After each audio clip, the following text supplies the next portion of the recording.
I've been coming to this restaurant for 50 years, since I was an undergraduate at the London School of Economics. And I was introduced to it by my Indian friends at the LSE.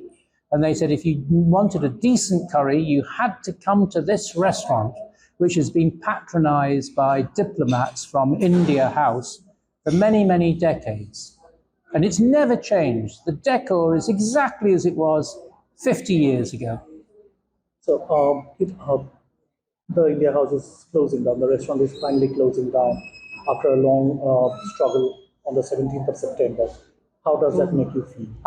You've just told me, and I'm devastated. I'm going into mourning. This is a terrible, terrible tragedy.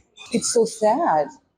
I mean, it's we all know that India and the UK are super close. We're super close, and this is like it's an icon.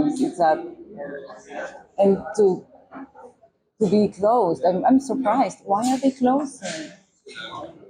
This place is a new hotel called taking this place. So that's why they're closing. So, and yeah, you are saying something. Oh, it's sad. It is really sad. But I'm glad I came.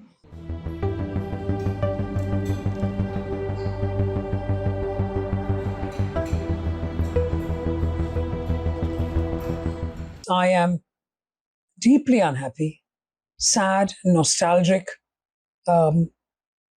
My father was a founder member, and just a few days ago when I first heard of the India Club closing, he passed away very young, at the age of 63 in 1993. So he's no longer around for me to tell him this sad, devastating news. But he sat at this same India Club on the Strand in 1953, which is 70 years ago. And he wrote something called an Ottantullal, which for those of you who are not from Kerala may not know, but it is a classical dance performance where you write a satire and you then perform it. And it is usually written and danced by a man. And my father, having witnessed, living in London and witnessed the English people who he loved dearly, but also could laugh at them in a very gentle way, sat at this lovely India Club and wrote this Ottantullal in 1953. And today is 2023, 70 years later. And I'm suddenly being told, actually, you know what? In the next 10, 15 days, there is no India Club. And it beggars belief. How can that be possible? What are the reasons that the club is closing down? I don't know for a fact, but what I've understood is that the developers want the building, the landlords, the owners. This was a leasehold, originally by the India League, that was created for independence, and then became the India Club. Then it started the India League to try and gain independence from the Brits, and then of course it morphed into something far more important. And then when the first High Commissioner came here, it provided Indian food, a sanctuary, and so on for people from the Indian High Commission just across the way. But now we're being told that it was always leasehold, and the landlords are wanting to redevelop because it's a prime location.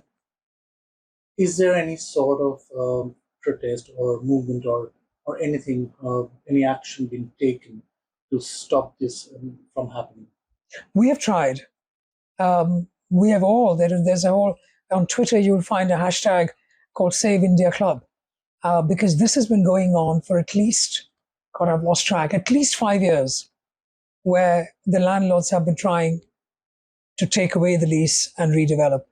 And every year, the owner Yadgar Markar and Firoza have worked extremely hard and managed to say that. But it seems to me this is now the final hurrah, and they can't anymore. And they have to give up. And even if they find premises somewhere else, it's not the same. This is our India Club. This is what my father knew. This is what I learnt about growing up in India. And this is the place that people in this city absolutely love. It will never be the same.